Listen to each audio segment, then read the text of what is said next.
Hola, en este vídeo te voy a explicar de forma rápida qué es y para qué sirve el coeficiente de variación. Pues lo primero, decir que el coeficiente de variación, que muchas veces se representa como está aquí, C.V., es una de las medidas de dispersión, igual que puede ser el rango o la desviación típica. Del mismo modo que la media, mediana y la moda eran medidas de centralización. Pues entonces el coeficiente de variación es una medida de dispersión que nos va a servir para comparar la mayor o menor dispersión entre las medidas de, bien, dos poblaciones distintas.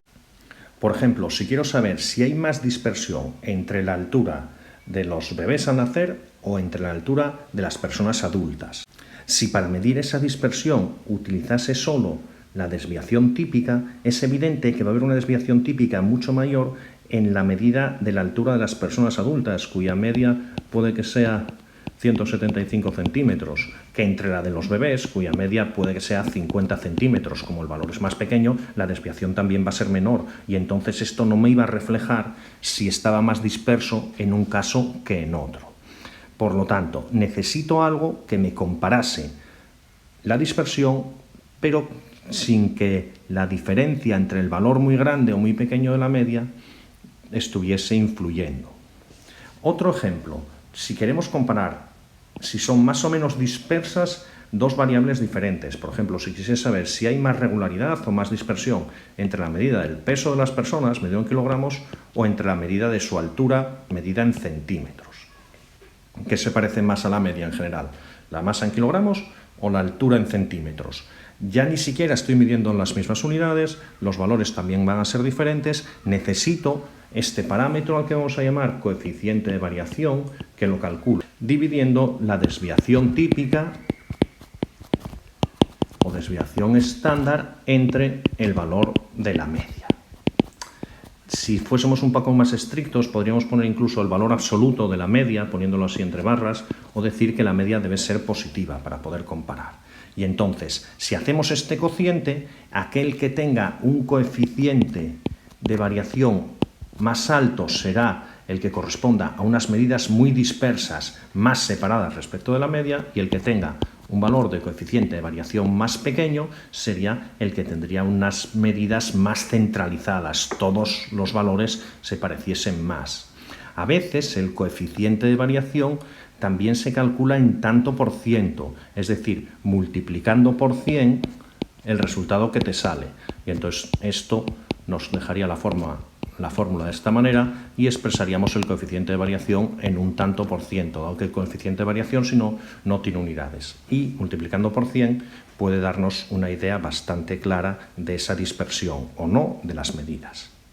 Vamos ahora a ver un ejemplo concreto con números. Quiero saber si hay más dispersión entre la medida de la masa de los elefantes o la medida de la masa de los ratones. Y lo que nos dicen primero es que, mira, para los elefantes la media de su peso es 5.000 kilogramos y la desviación típica 400. Mientras que para los ratones la media de su peso es unos 200 gramos y la desviación típica sea 50.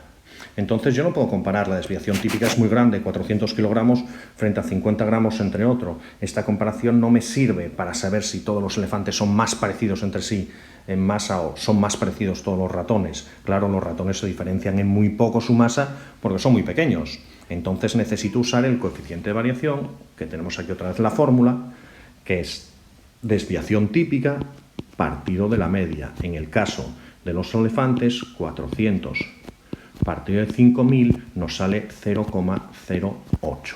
Mientras que en el caso de los ratones, 50, que es su desviación típica, partido de 250 nos sale 0,2.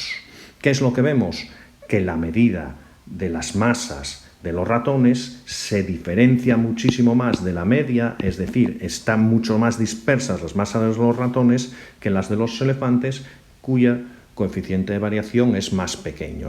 Según lo que acabamos de decir, los elefantes se parecen muchísimo más entre sí, tienen muy poca variación, que los ratones, que son mucho más diferentes entre sí, dado que su coeficiente de variación es más alto. Si lo hubiésemos calculado en tanto por ciento, si hubiésemos multiplicado aquí por 100, nos saldría un 8% de coeficiente de variación para los elefantes, un 20% de coeficiente de variación, es decir, mayor variabilidad en la masa de los ratones. A este respecto, un apunte más, decir que se considera que si el coeficiente de variación es menor del 30%, todavía puede considerarse que la media de esa variable representa de una forma correcta a los individuos de esa población, mientras que si el coeficiente de variación fuese superior al 30%, la dispersión ya sería tan grande que la media no sería un parámetro adecuado para describir de forma correcta en general a los individuos de esa población. Y eso es todo. Espero que esto te haya servido para saber cuándo y cómo puedes usar el coeficiente de variación, y tienes más vídeos de estadística en los enlaces que te dejo en la lista de reproducción aquí abajo. Hasta pronto.